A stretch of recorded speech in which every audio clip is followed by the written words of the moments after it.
Hello दोस्तों, मैं शुभेंद्र कुमार पटेल आप सभी का आपके अपने YouTube चैनल SKP क्लासेस में स्वागत करता हूं। हम नए टॉपिक उत्सर्जन तंत्र एक्सक्रीटरी सिस्टम की शुरुआत कर चुके हैं। उसमें हमने एक जनरल इंट्रोडक्शन उसका देखा था, उसे पढ़ चुके हैं। उसके बाद हमने स्किन त्वचा को चालू किया था। उस स्किन या त्वचा के बारे में भी अपन थोड़ा बहुत पढ़ चुके हैं। अब उसी टॉपिक में आगे बढ़ते हैं, स्किन की डिटेल पे अपन आगे बढ़ते हैं। तो हमारा जो टॉपिक चल रहा है वो कौन सा है? स्किन, या जिसे अपन कहते हैं त्वचा। तो त्वचा से संबंधित कुछ जो पॉइंट थे, इंट्रोडक्शन था उसका, फिर हमारी त्वचा के नीचे स्वेट ग्लैंड है, उससे स्वेट निकलता है, ये सब पॉइंट अपन पिछली वीडियो में देख चुके हैं। आज अपन उससे आगे बढ़ते हैं। ठीक, स्किन की कहानी को समझते हैं। हम भोजन के रूप में जो फैट या वसा ग्रहण करते हैं, समझना पॉइंट अच्छे से। हम भोजन के रूप में जो फैट या वसा ग्रहण करते हैं, जब इसका पाचन हो जाता है तो ये बदल जाता है फैटी एसिड में। ठीक, डाइजेस्टिव सिस्टम की जब अपन चर्चा कर रहे थे उस समय अपन पढ़ चुके हैं, फैट जो है एक प्रोसेस होती है जिसे कहते हैं इमल्सिफिकेशन, पाइसीकरण, जिसे करता है बाइल जूस, पित्तरस, और उस इमल्सिफिकेशन के बाद लाइपेज नामक एंजाइम अपना काम करता है और फैट किसमें बदल जाता है? फैटी एसिड, है ना। डाइजेस्टिव सिस्टम के वीडियो से आप रेफरेंस ले लेना यदि आपको समझना हो, अपन ये पढ़ चुके हैं। फैटी एसिड ग्लिसरॉल बनता है, ग्लूकोज बनते हैं, तो वो ठीक है, अपने अपने स्टोर हो गए। अब यदि हम फैटी एसिड की बात करें तो ये फैटी एसिड हमेशा स्टोर होता है हमारी स्किन के नीचे। ठीक, आप बोल सकते हैं कोलेस्ट्रॉल कह लो, है ना, कोलेस्ट्रॉल कह लो आप, या चर्बी कह लें घर की भाषा में, तो वो हमेशा कहां स्टोर होगा? स्किन के नीचे। स्किन के नीचे जिस हिस्से में स्टोर होता है उन्हें कहा जाता है फैटी एडिपोज टिश्यू। हिंदी में इन्हें कहा जाता है वसीय एडिपोज ऊतक। आए हुए क्वेश्चन ही अच्छा याद होना चाहिए आपको, फैटी एडिपोज टिश्यू। अब ये तो हो गई टिश्यू की बात जो हमारी स्किन या त्वचा के नीचे। ये जो टिश्यू है ये मिलकर जिस ग्लैंड को बनाते हैं उस ग्लैंड का नाम है सीबेकस। ठीक, सीबेकस ग्लैंड कहते हैं उसे, या कभी कभी उसे कहा जाता है सीबम ग्लैंड। एक ही बात है, बिल्कुल नहीं घबराना है। हिंदी में इसे अपन कहते हैं सीबम ग्रंथि, एक ही के नाम है ना, सीबस ग्लैंड कहा जाता है, या उसे अपन क्या कहते हैं? Sebum gland. अब ये जो सीबस ग्लैंड है, सीबम ग्लैंड है, इसमें स्टोर हो गया आकर फैटी एसिड। ये फैटी एसिड जो है ये हमारी स्किन से छोटी छोटी बूंद के रूप में, बिल्कुल छोटी छोटी बूंद के रूप में, जैसे तेल, ऑयल के रूप में क्या होता है, ये हमेशा हमारी स्किन से निकलता रहता है। ठीक, आप आजमाने के लिए आप ये देखना कि मान लो अब ठंड का समय तो आ ही गया है, तो आप देखना कि मान लो ड्राई स्किन होती है, जैसे अपन ने यहाँ पर ऐसे नाखून मारा, तो इस नाखून मारने की वजह से स्किन सफेद दिखने लगी, लेकिन कुछ समय बाद ये जो स्किन है ये नॉर्मल हो जाएगी। ऐसा क्यों होगा? ये जो स्किन का ये हिस्सा है, इसके नीचे जो सीबम ग्लैंड है उससे ऑयल निकलेगा और इसके ऊपर लेयर बना देगा। ये जो ऑयल है ये क्या करता है? हमारी स्किन को स्मूथ बनाता है, चिकना बनाता है, जो क्या करता है? हमारी त्वचा में होने वाले फ्रिक्शन या घर्षण को कम करता है। नहीं तो यदि स्किन ड्राई है, पता चला जोर से कहीं स्किन घिस गई तो वो पता चला उसमें क्या हो गया, उसकी लेयर निकल गई, एक परत निकल गई, घाव बन गया, खून निकलने लगा, है ना। जैसे अपनी स्किन जो कर रही है फ्रिक्शन से पता चला वो खराब होने लगी, तो उस फ्रिक्शन या घर्षण को कम करने के लिए चिपचिपा एक द्रव निकलता है, तेल के जैसा रहता है, जिसे अपन कहते हैं सीबम। इसलिए ये जो ग्रंथि है इसे कहा जाता है सीबम ग्रंथि। अब ये ऑयल क्या कर रहा है? तो ये ऑयल हमारी स्किन को बनाता है स्मूथ, या अपन कहेंगे ये हमारी स्किन को बनाता है चिकना। स्किन के स्मूथ या चिकने होने से क्या होगा कि हमारी स्किन में किसी भी प्रकार से बैक्टीरिया, फंगस या कोई भी प्रोटोजोआ, वायरस, आप कुछ भी कह सकते हैं, कोई भी जो माइक्रोब्स है या सूक्ष्म जीव है वो हमारी त्वचा में वृद्धि नहीं कर पाएंगे, ग्रोथ या वृद्धि नहीं कर पाएंगे, क्योंकि सतह क्या हो गई है, चिकनी हो गई है। चिकनी होने की वजह से क्या हो गया, उनको ग्रोथ करने के लिए सरफेस ही नहीं मिल रही है, तो वो ग्रोथ नहीं कर पाएंगे। और जब स्किन स्मूथ है और उसमें कोई ग्रोथ नहीं करेगा तो क्या होगा, स्किन में कोई इंफेक्शन नहीं होगा। तो इस वजह से क्या होगा, त्वचा में कभी भी किसी प्रकार का कोई संक्रमण या इंफेक्शन नहीं होगा। सीक्वेंस समझना, हमने भोजन के रूप में फैट लिया, हमारे शरीर में पाए जाने वाले बाइल जूस पित्तरस ने उसका इमल्सिफिकेशन, पाइसीकरण कर दिया और लाइपेज एंजाइम ने उसका डाइजेशन कर दिया और ये फैट बदल गया फैटी एसिड में। फैटी एसिड आकर स्टोर होता है हमारी स्किन के नीचे, बोलचाल में ठीक है पर डिटेल में जाओगे तो हमारी स्किन के नीचे होते हैं फैटी एडिपोस टिश्यू, वसीय एडिपोस ऊतक, या ये टिश्यू मिलके जो ग्लैंड बनाते हैं उसे कहते हैं सीबस ग्लैंड या उसे कहा जाता है सीबम ग्लैंड। ये जो सीबस ग्लैंड है ये हमारे हेयर जो फॉलिकल्स से, अपने हेयर फॉलिकल्स जो रहते हैं उनके पास में होती है। ये क्या करती है, छोटी छोटी बूंद के रूप में क्या निकालती रहती है, चिपचिपा पदार्थ ऑयल के जैसे, जिसे अपन कहते हैं सीबम। ये सीबम हमारी स्किन के ऊपर हमेशा निकलता रहता है, जो स्किन को बनाता है स्मूथ, चिकना बनाता है। ये स्किन स्मूथ क्या करती है, बैक्टीरिया, फंगस इनको ग्रोथ करने से रोकती है, और जब इनकी ग्रोथ नहीं होगी तो हमारी स्किन में कोई इन्फेक्शन नहीं होगा और हमारी स्किन प्रोटेक्ट रहेगी। ठीक, इसलिए आप देखना ठंड के समय जो होता है बॉडी लोशन लगाना या सरसों का तेल लगाना, इन सब का ज्यादा चलन होता है, क्योंकि ठंड के समय एटमॉस्फेयर में क्या होते हैं, जो अपन कहेंगे वाटर वेपर्स, या जिसे अपन क्या कहते हैं ह्यूमिडिटी, ह्यूमिडिटी जो होती है ये क्या हो जाती है, थोड़ी सी कम हो जाती है। ह्यूमिडिटी कम होने की वजह से क्या होता है, जो इवेपोरेशन की प्रोसेस है ये होती है या बहुत कम हो पाती है। तो इवेपोरेशन की प्रोसेस जब होगी, वाष्पीकरण की प्रक्रिया होगी, तो ये हमारी त्वचा से भी जो स्किन में हमारे पानी की बूंदें हैं, जो चाहे स्वेट, अपना पसीना निकला हो, चाहे सीबम ग्लैंड हो, या किसी भी प्रकार का जो पानी है इसका भी इवेपोरेशन हो जाएगा, क्योंकि हवा में ह्यूमिडिटी क्या हो गई, कम हो गई है। तो इसीलिए हमारी त्वचा से जब पानी का वाष्पीकरण हो जाएगा, इवेपोरेशन हो जाएगा, तो हमारी त्वचा बिल्कुल ड्राई या शुष्क हो जाती है। अब यदि शुष्क त्वचा है, ड्राई स्किन है, तो हमारी त्वचा के पोर्स, ये जो छोटे छोटे छेद है, ये खुल गए हैं। अब इनके खुलने से क्या होगा, बैक्टीरिया, फंगस, वायरस जो हवा में है, पानी में है, वो सीधे अंदर चले जाएंगे। तो इसीलिए क्या करते हैं, ठंड में अपन इससे बचने के लिए बॉडी लोशन लगा लेते हैं या सरसों का तेल। बाकी नेचुरल ये प्रोसेस ऐसी होगी, सीबम निकलेगा, स्किन को स्मूथ बनाएगा और हमारी स्किन प्रोटेक्ट रहेगी। तो आप कह सकते हैं फैट या वसा जो है ये हमारी त्वचा को सुरक्षा प्रदान करने का कार्य करता है। कहां स्टोर होता है, फैटी एडिपोस टिश्यू में। ठीक, त्वचा से जो ऑयल निकलता है, चिपचिपा द्रव, उसे क्या कहते हैं, तो उसे कहते हैं सीबम। ठीक, और सीबम जिससे निकलता है उसका नाम है सीबम ग्लैंड। ये बिल्कुल बेसिक आपको ऑब्जेक्टिव मिल जाएंगे, आप इनके लिए मेंटली हमेशा प्रिपेयर करें।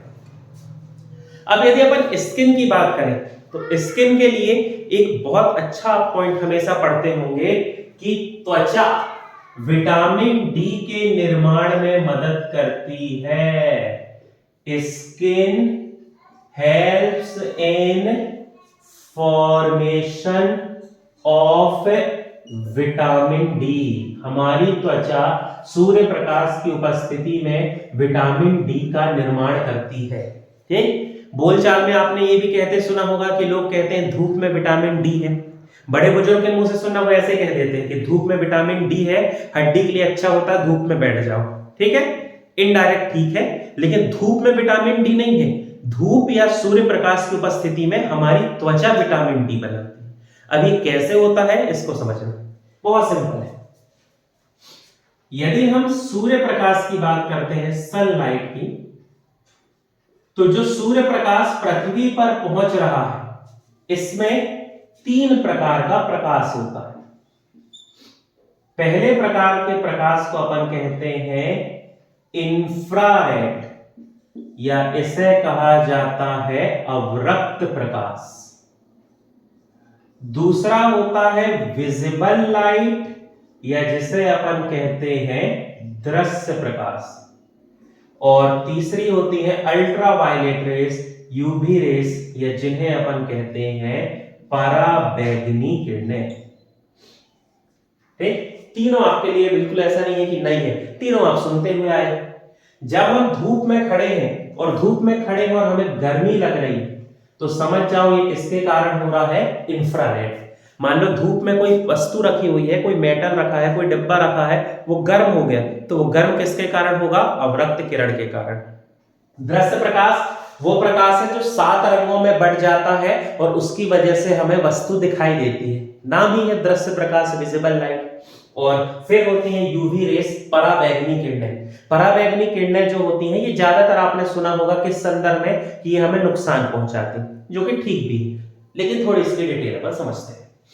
पराबैंगनी किरणों की यदि अपन बात करें तो पराबैंगनी किरणें 3 प्रकार की होती हैं, यूवीए, यूवीबी और यूवीसी।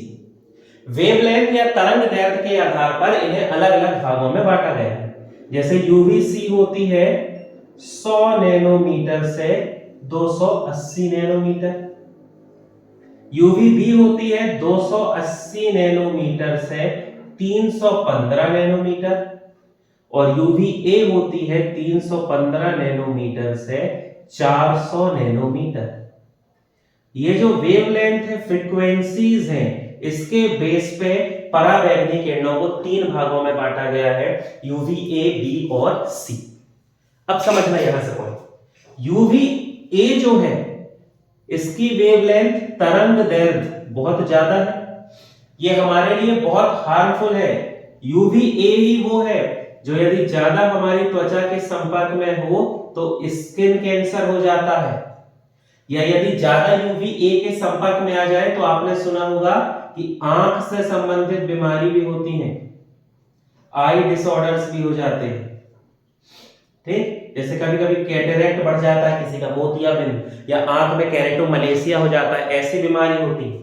लेकिन विटामिन ए से बहुत ज्यादा घबराने की जरूरत नहीं है, क्योंकि ये जो विटामिन ए है ये हमारे पास नहीं पहुंचता, इसे रोकने का काम करती है ओजोन।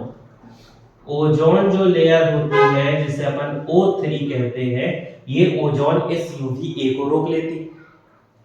यूवीसी जो है ये विटामिन डी बनाने में मदद करती है, अच्छी खासी मदद करती है ना।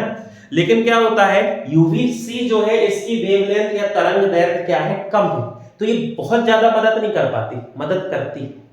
लेकिन सबसे सुटेबल, जो हमारे लिए सबसे फेवरेबल है हमारी स्किन के लिए, वो होती है यूवीबी, जो 280 से लेके 315 नैनोमीटर की जो वेवलेंथ है, ये हमारी त्वचा के लिए सबसे अच्छी है।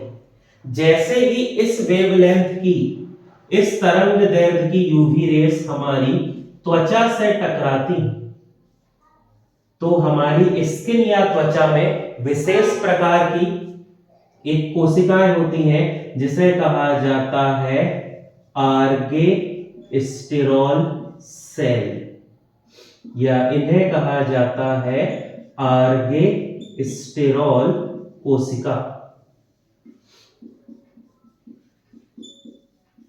ठीक, ये जो आर्गेस्टेरॉल सेल या कोशिकाएं होती हैं, यही इस पूरी प्रोसेस में अपनी मदद करती हैं। आर्गेस्टेरॉल एक कॉमन नाम है, बोलचाल में आपने कह दिया। यदि इसके सही नाम में जाए तो इसे कहा जाता है 7 डिहाइड्रो कोलेस्टेरॉल। थोड़ा भारी नाम है लेकिन कोई दिक्कत नहीं, आप याद कर सकते हैं। 7 डिहाइड्रो कोलेस्ट्रॉल, कोलेस्ट्रॉल एक दो बार आप पढ़ेंगे ना तो याद हो जाएगा। 7 डिहाइड्रो कोलेस्ट्रॉल। अब पेपर थोड़े टफ आते हैं ना, इसलिए अपन को ऐसे जो अन्य नाम होते हैं वो भी पढ़ना पड़ते हैं, नहीं तो बाकी आपका जीवन चल जाता आर्गेस्टेरॉल सेल से, पर याद कर लेना। ठीक, तो ये जो है सूर्य प्रकाश हमारी त्वचा से टकराया, सूर्य प्रकाश जब त्वचा से टकराया तो ये सभी प्रकाश हमारी त्वचा से टकराए, उसमें से यूवी बी सबसे महत्वपूर्ण है। ए तो पहुंचे नहीं, ओजोन ने रोक लिया, बी और सी पहुंचे, पर सी की वेवलेंथ ज्यादा नहीं है तो वो स्टिमुलेट नहीं कर पाई स्किन को।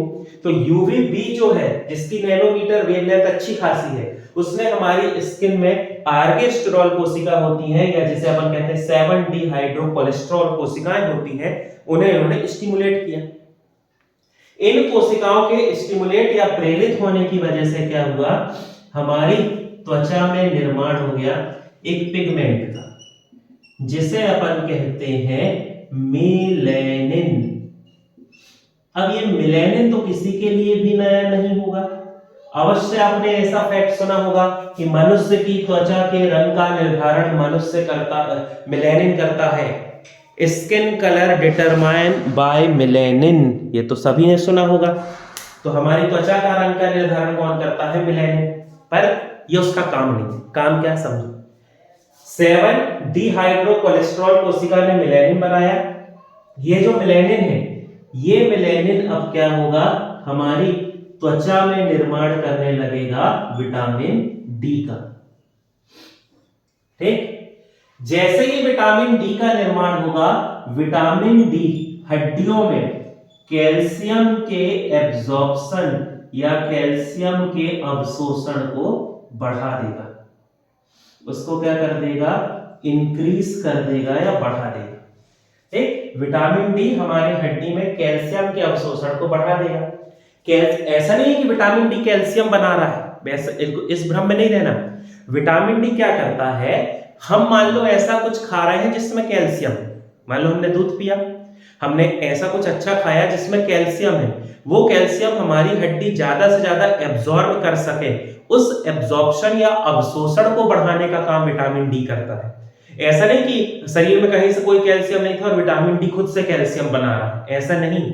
हमें कैल्शियम खाना है, कैल्शियम के सोर्स जो है, स्रोत जो है, सोर्सेस, उनको अपन को इनटेक करना है, खाना है। उसके बाद विटामिन डी उनके एब्जॉर्प्शन को बढ़ा देगा कि ज्यादा से ज्यादा कैल्शियम का एब्जॉर्प्शन हो जाए, वो यूरिन के साथ या किडनी से फिल्टर होके या हमारे शरीर से किसी भी तरीके से स्वेट पसीने के साथ बाहर ना निकले, वो काम करता है विटामिन डी। तो विटामिन डी क्या करेगा, कैल्शियम के एब्जॉर्प्शन या अवशोषण को बढ़ाता है, और कैल्शियम के अवशोषण के बढ़ने की वजह से जो हमारे हड्डी और दांत हैं, ये क्या हो जाते हैं, मजबूत। इसलिए आपने सुना होगा है ना कि जो बुजुर्ग व्यक्ति होते हैं या जो छोटे बच्चे होते हैं, उन्हें डॉक्टर धूप दिखाने को कहता है ना। छोटे बच्चों को धूप में डाल देते हैं ना, थोड़ी देर धूप मिल जाए उनको, है ना, बहुत धूप की जरूरत नहीं है।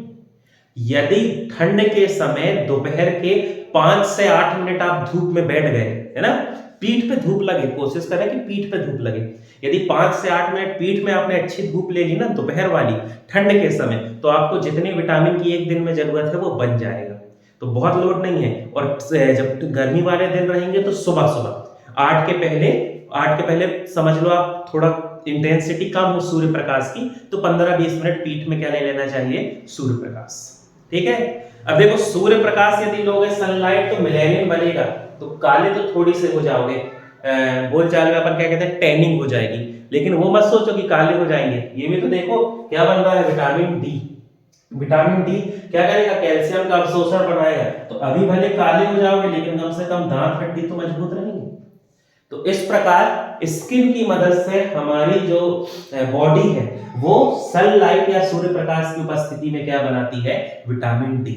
ये पॉसिबल हुआ क्योंकि स्किन में ही ये सब था जिसने ये काम को कराया।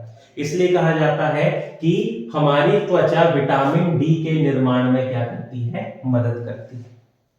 उम्मीद करता हूं यहां आपको कोई भी किसी प्रकार का डाउट नहीं होगा, बहुत सिंपल चीज है। ठीक, चलिए आगे बढ़ते हैं। थोड़े से मेलेनिन के 1-2 पॉइंट देख लेते हैं अपन, फिर आगे बढ़ेंगे। मेलेनिन बहुत नया शब्द नहीं है ना, डेली लाइफ में भी सुनते हो और साइंस पढ़ते आ रहे हो 5वीं 6वीं से, तो भी सुनते हो मेलेनिन, है ना। तो समझना, हमारी त्वचा में या स्किन में पाया जाने वाला पिगमेंट, या हिंदी में जिसे अपन कहते हैं वर्णक, ये पिगमेंट या वर्णक कहलाता है मिलेनिन। मिलेनिन, ठीक, सभी ने सुना। अब ये जो मिलेनिन है इसका काम क्या है पूछेगा आपसे, तो आपको लगेगा कि इसका काम क्या है, ये त्वचा के रंग का निर्धारण करता है। त्वचा के रंग का निर्धारण, स्किन कलर डिटर्मिनेशन, जो कि ठीक है, लेकिन समझना काम नहीं है इसका। मिलेनिन का काम होता है मनुष्य के शरीर में विटामिन डी बनाना। वो तो विटामिन डी बनते बनते मिलेनिन की कॉन्सेंट्रेशन या सांद्रता ज्यादा हो गई, इसलिए वो कॉन्सेंट्रेशन या सांद्रता ज्यादा इकट्ठी हो गई तो काले हो गए। तो उसका काम नहीं है काला करना, है ना। आप खुद ही सोचो, ऐसा थोड़ी कोई शरीर में ऐसा कोई पिगमेंट डला रहेगा कि यार भैया ये ज्यादा धूप में घूमता है इसको काला कर दो, ऐसा थोड़ी होगा। काला करने के लिए थोड़ी है कि भैया ये ज्यादा एसी बैठा रहता है, अंदर रहता है, इसको गोरे रह दो, ऐसा नहीं है। काला गोरा करना उसका काम नहीं है। एग्जाम में आपसे पूछा जाए मिलेनिन का क्या काम है, तो आपका आंसर होगा मिलेनिन विटामिन डी का निर्माण करता है, या विटामिन डी के निर्माण में मदद करता है। बिल्कुल पहला ऑप्शन त्वचा के रंग का निर्धारण टिक मत कर देना, बचे ऑप्शन नहीं पढ़ना, उसमें से एक ऑप्शन रहेगा विटामिन डी का निर्माण, तो आपको वो टिक करना है। नहीं तो त्वचा का रंग का निर्धारण कर देता है मिलेनिन, टिक करके जाओ और बाहर खुश हो रहा है कि हमारा सही है, गलत हो जाएगा। यदि विटामिन डी का निर्माण ऑप्शन में नहीं है तब तो सही है, लेकिन यदि विटामिन डी का निर्माण ऑप्शन में है तो ये गलत है, तो किसका ये काम नहीं है, ये तो विटामिन डी बना रहा है, इसलिए इसने त्वचा के रंग का निर्धारण कर दिया। ठीक, तो मनुष्य के त्वचा के रंग का निर्धारण मिलेनिन करता है, और मिलेनिन का काम हमारे शरीर में सूर्य प्रकाश की उपस्थिति में विटामिन डी का निर्माण करना होता है। चलिए अब एक पॉइंट और मिलेनिन का देख लो। अब यदि अपन बात करते हैं अपनी आंख की, आंख अपन विस्तार से पढ़ेंगे उसमें नर्वस सिस्टम। आंख के बीचों बीच का हिस्सा जहां से प्रकाश पहुंचता है उसे कहते हैं प्यूपिल।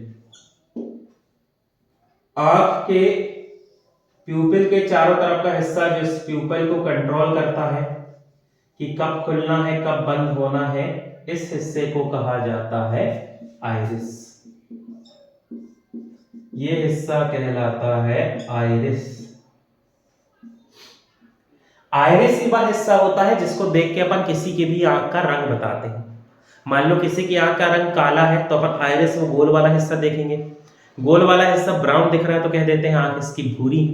तो आपसे पूछा जाए आंख के रंग का निर्धारण, आंख के रंग का निर्धारण कौन करता है, तो डिटर्मिनेशन ऑफ आई कलर, आंख के रंग का निर्धारण कौन करता है, आइरिस। बिल्कुल सही जवाब है, टिक करो आगे बढ़। लेकिन यदि आपसे पूछ ले आइरिस में ऐसा क्या है कि ये आंख के रंग का निर्धारण करता है, तो याद रखना आइरिस के अंदर भी भरा होता है मिलेनिन। ठीक, त्वचा वाला जो मिलेनिन है वो कहां पर भरा हुआ है, अपनी आंख में। अब कंडीशन समझना, मान लो कोई व्यक्ति है जिसकी आंख में मिलेनिन बहुत ज्यादा है, तो एक अलग कंडीशन हो जाएगी। कोई व्यक्ति है जिसकी आंख में मिलेनिन बहुत कम, तो एक अलग कंडीशन हो जाएगी। और एक कंडीशन हो गई कि कोई व्यक्ति है जिसकी आंख में एवरेज, औसत मिलेनिन है कि हाँ ठीक है जितना होना चाहिए लगभग उतना ही। तीन अलग अलग कंडीशन हो गई। ऐसे व्यक्ति जिनके आंख में बहुत ज्यादा मिलेनिन है, जरूरत से ज्यादा मिलेनिन है, उनकी आंख का कलर होता है काला। जिनकी आंख में मिलेनिन बहुत कम है उनकी आंख का रंग होता है नीला। हरा जैसा भी कह सकते हैं आप, नीला से लेके काला तक आंख का कोई भी रंग हो जाएगा, पीली भी हो जाती है, लाल भी हो जाती है, कोई भी कलर की आंख हो सकती हैं। क्यों? क्योंकि मेलेनिन की मात्रा पर निर्भर करेगा। मेलेनिन ज्यादा है तो काली, बहुत कम है तो नीली, थोड़ी बहुत है तो पीली, अलग अलग कलर हो सकता है भाई। तो नीली से लेके काला कलर तक आंख का कोई भी रंग हो सकता है। और यदि औसत एवरेज जैसे सामान्यतः आंख में होता है, नॉर्मल आंख में होता है, तो उस वजह से आंख का रंग होता है ब्राउन या भूरा। तो आंख के रंग का निर्धारण आयरिस करता है, और आयरिस में क्या होता है? मेलेनिन। याद रखेंगे। इसलिए देखना, बहुत सारे ऐसे व्यक्ति होते हैं, खासतौर पे जेनेटिकली कुछ कुछ में ऐसा होता है कि जब मौसम बदलता है, ठंड गर्मी होती है, तो उनके आंख का रंग बदल जाता है। ठंड में उनकी आंख जो है वो ब्राउन दिखती है, जबकि गर्मी में उनकी आंख जो है काली दिखाई देती है। गर्मी में सूर्य प्रकाश पास में है, सूर्य के प्रकाश की इंटेंसिटी तीव्रता ज्यादा है, त्वचा से सूर्य प्रकाश टकरा रहा है, शरीर ज्यादा मेलेनिन बना रहा है, आंख काली दिखेगी। और उन्हीं की आंख ठंड के समय क्या हो जाएगा? अब सूर्य की इंटेंसिटी भारत में जब पड़ रही, पृथ्वी में पड़ रही है सूर्य की तीव्रता, इंटेंसिटी सूर्य प्रकाश की उतनी नहीं है, मेलेनिन कम बनेगा। मेलेनिन कम बना तो आइरिस में मेलेनिन कम रहेगा, आंख ब्राउन या भूरी हो जाती है। इसलिए देखना, आप जो ठंडे क्षेत्र के जो लोग हैं उनकी आंख ब्राउन होती है ना, या तो वो नीली दिखाई देती है, हल्की सी ग्रीन होती है। पिक्चर्स में आप देख सकते हैं, मूवी में आपको दिखाया जाएगा। तो और अपन लोगों क्या है, देखो ज्यादातर अपनी काली, अपन भूमध्य रेखा इक्वेटर के पास है, सनलाइट की इंटेंसिटी ज्यादा है, ज्यादा इंटेंसिटी से यूवी भी टकरा रही है, यूवी भी ज्यादा इंटेंसिटी से टकरा रही है, मेलेनिन बन रहा है, आंख का रंग काला है। तो आंख के रंग का निर्धारण कौन करता है? मेलेनिन। ठीक, मेलेनिन की कमी से एक बीमारी होती है, एल्बिनिज्म, रंजकहीनता, एक जेनेटिक डिसीज है ना। आगे उसको डिस्कस करेंगे। अब बात निकली तो बस एक शब्द रख लो, दिमाग में याद रहे, यदि त्वचा में मेलेनिन कम हो जाए तो बीमारी होती है रंजकहीनता, या इसे कहा जाता है एल्बिनिज्म। देखा होगा आपने, सफेद सफेद दिखते हैं, है ना। कई को तो इतना ज्यादा एल्बिनिज्म हो जाता है कि उनके बाल का रंग भी लाल हो जाता है, कई का तो सफेद भी हो जाता है, बिल्कुल वो सफेद दिखाई देते हैं। जरा भी सूर्य की लाइट, सूर्य प्रकाश उनसे टकराया तो उनकी त्वचा सब लाल लाल हो जाती है ना। बहुत खुजली होती है, ईचिंग होती है उनकी त्वचा में, देखा होगा आपने ऐसे लोग। तो वो जो बीमारी है उसे कहा जाता है एल्बिनिज्म या रंजकहीनता, एक प्रकार की जेनेटिक डिसीज है। जीन में कह सकते हैं अपन, जब जाइगोट बन रहा था तो जीन में कुछ ऐसी कंडीशंस हो गई कि जिसकी वजह से जीन्स का सीक्वेंस बदल गया, या कुछ कहानी हो गई जिसकी वजह से क्या हुआ कि मेलेनिन का फॉर्मेशन करने वाले, मेलेनिन का निर्माण करने वाले जीन नहीं बन पाए, और मेलेनिन नहीं बनी त्वचा में, तो उस बीमारी को कहते हैं रंजकहीनता, एल्बिनिज्म, है ना। तो बाल के काला रंग होना भी कौन डिपेंड करता है? मेलेनिन। बाल का काला रंग होना कौन निर्धारित करता है? मेलेनिन। अब एक क्वेश्चन एक बार आया हुआ था, है ना, पूछा गया था कि क्या कारण है कि कड़कनाथ मुर्गा काला होता है? कड़कनाथ मुर्गा तो सभी ने सुना होगा, वो रील्स में आता है कि उसके एक अंडा 500 का है, एक अंडा 400 का, ऐसा आता रहता ना, 1200 रुपए के दर्जन है अंडा, और ऐसा वैसा। कड़कनाथ पहचान तो गए होंगे, है ना। उसके ये ऊपर जो रहता है ये भी काला रहता है, खून भी काला, उसको मांस निकालो वो भी काला। तो कड़कनाथ मुर्गा काला होता है हमेशा, क्योंकि उसमें बहुत ज्यादा क्या होता है? मेलेनिन। उसकी त्वचा में बहुत ज्यादा मेलेनिन होता है, इसलिए उसकी त्वचा क्या होती है? काली। और यदि कभी पूछ ले कि कड़कनाथ का खून क्यों काला होता है, तो उसका आंसर हो जाएगा कड़कनाथ के खून में अत्यधिक मात्रा में आयरन होता है, इस कारण उसका खून क्या होता है? काला। तो कुछ चीजें कभी कभी इस प्रकार से घुमा के पूछ ली जाती हैं। अब ज्यादा से ज्यादा अपन कोशिश करेंगे कि ऐसे फैक्ट पढ़ लें, लेकिन अब गारंटी नहीं है कुछ कहीं से आ जाए, इसलिए बस अच्छे की उम्मीद करो, तैयारी करते रहो, है ना। जैसे अपन अभी सीबम ग्लैंड पढ़े थे इसके पहले, सीबस ग्लैंड, तो वो सिबेकस ग्लैंड का क्या क्वेश्चन आ गया था एक बार कि शरीर के उस हिस्से का नाम बताइए जहां सीबम ग्लैंड नहीं पाई जाती। तो सीबम ग्लैंड हमारे शरीर में दो जगह नहीं होती, एक पाम, हथेली में, और दूसरा सोल, हमारा जो सोल है ना, नीचे तलुआ जिसको कहते हैं, मतलब जहां ये सफेद वाली चमड़ी है, चाहे हाथ हो या पैर, जहां ये सफेद चमड़ी है, यहाँ सीबम ग्लैंड नहीं पाई जाती, है ना। मोटी ही है चमड़ी, मोटी होने के कारण सीबम ग्लैंड ज्यादा नीचे दब गई, वो अपना काम नहीं कर पा रही है, तो यहाँ सीबम ग्लैंड नहीं होती, यहाँ सीबम नहीं निकलता है। बाकी पूरे शरीर में क्या पाई जाती है? Sebum gland. ठीक, बालों का काला होना भी किसके कारण होता है? मेलेनिन। तो ज्यादा से ज्यादा फैक्ट को अपन कवर करने की कोशिश करेंगे। बाकी आप ऐसी ही जानकारी के लिए हमारे चैनल से जुड़े रहें। कोई सुझाव है, कोई क्वेश्चन है, आप कमेंट बॉक्स में पूछ सकते हैं। पढ़ते रहें, मॉक टेस्ट लगाते रहें, तैयारी करते रहें, सब अच्छा होगा। बहुत बहुत धन्यवाद।